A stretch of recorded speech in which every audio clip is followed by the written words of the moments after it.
ఇప్పటివరకు తెలంగాణ ఉప ఎన్నికల మీదనే ఉన్నాను. వాటిని విశ్లేషించిన తర్వాత తప్పకుండా నేను స్పందిస్తాను.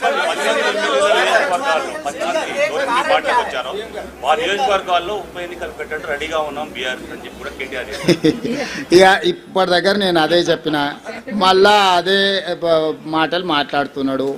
కాబట్టి ఇవన్నీ నేను అందుకే చెప్తున్నా, నేను సూచన చేస్తున్నా.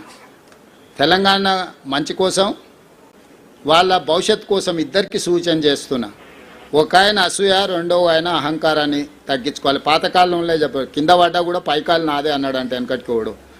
కాబట్టి ఏది ఎట్లొస్తే అది అట్లా వస్తుంది. ఇప్పుడు అది ఆయన చేతులు లేదు, నా చేతులు లేదు, స్పీకర్ గారి చేతిలో ఉంది, సుప్రీంకోర్టు చేతుల్లో ఉంది. అది వచ్చినప్పుడు వస్తుంది. ప్రజలు ఇచ్చే తీర్పు తప్పకుండా ఇస్తారు.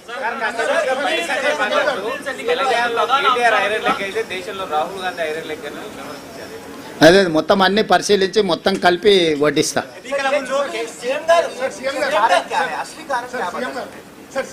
सरकार जो काम कर रहा है, सरकार को आशीर्वाद देने के लिए लोग आगे आए, बहुत सारे दिए, एक चीज नहीं है. हम पीछे से रेशन कार्ड और फाइन राइस, इंदिरा इंड्लू जो भी बोल रहे हैं ना, इसके साथ साथ हम कितने एम्प्लॉयमेंट क्रिएट किए, लॉ एंड ऑर्डर कितना कंट्रोल किए, ड्रग्स एंड गांजाई कितना हम लोग कंट्रोल किए.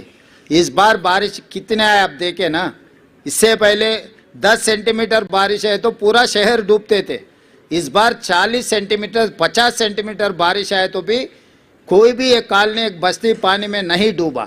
लोग देख रहे हैं, मूसी में किसी को तकलीफ नहीं आया. इस बार पहली बार तेलंगाना हासिल करने के बाद 12 साल में बहुत बड़ा बारिश आए थे, क्लाउड बस्ट हुए थे. मगर इस बार हम जो तरीका से जो काम किए, शहर के लोग लॉ एंड ऑर्डर कंट्रोल है, हम ड्रग्स कंट्रोल किए, बारिश में जो फ्लड्स है फ्लड्स को हम कंट्रोल किए, हर किसी को नौकरी देने के लिए कोशिश कर रहे हैं. और आगे डेवलपमेंट के लिए भी हम लोग जो एक्शन प्लान है, December 8th and 9th we are going to dedicate our Telangana rising 2047 vision document. तो हम लोग आगे आने वाले दिनों में, मैं पहले से एक ही बात कहा, 2004 से 2014 तक हम लोग जो काम किए 10 साल, उसके बाद 10 साल BRS ने काम किया. आज आने वाले 10 साल हम लोग काम करने वाले. 4 to 14 जो रुक गए, in continuation of that development we are going to take policy decisions. Thank you.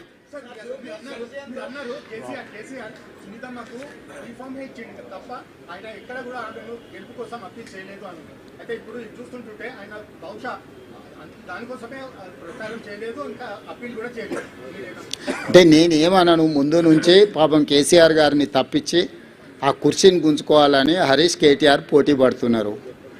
So ఒకసారి వాళ్ళకి అవకాశం ఇస్తే వాళ్ళ పరిస్థితి ఏదో వాళ్ళకి అర్థం కావాలని కేసీఆర్ గారు మౌనంగా ఉన్నారని నేను అనుకుంటున్నా. కేసీఆర్ గారు క్రియాశీలక రాజకీయాలలో లేరు, వారి ఆరోగ్యం కూడా అంతంతగానే ఉంది. క్రియాశీలక రాజకీయాలలో లేకుండా ఆరోగ్యం అంతంతగా ఉన్న ఒక నాయకుడిని విమర్శించడం భావ్యం కాదని నేను భావిస్తున్నా. కేసీఆర్ గారు క్రియాశీలక రాజకీయాలకు వచ్చినప్పుడు తప్పకుండా వారి పట్ల నేను స్పందిస్తాను. నా సూచన ఒక్కటే మీకు, ఇక డెవలప్మెంట్ మీద ఫోకస్ పెడదాము.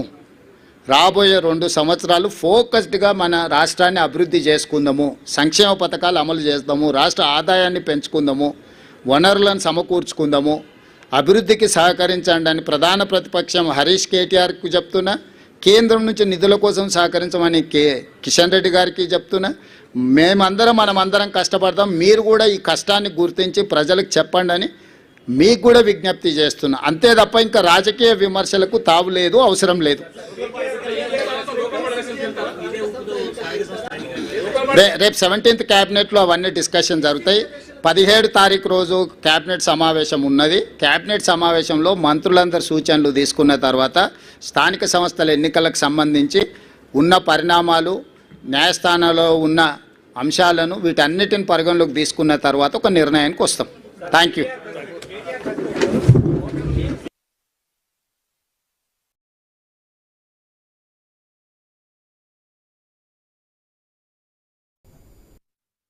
నేను శాసనసభ్యులు హరీష్ అండ్ కేటీఆర్కు ఒక సూచన చేయదలుచుకున్నా. హరీష్ రావు గారు, మీ అసూయను కొంచెం తగ్గించుకోండి. కేటీఆర్, నీ అహంకారాన్ని కొద్దిగా తగ్గించుకో. మీ వయసు నాకంటే తక్కువే. ఇంకా చాలా రోజులు మనం రాజకీయాలలో కొనసాగాల్సిన అవసరం ఉన్నది.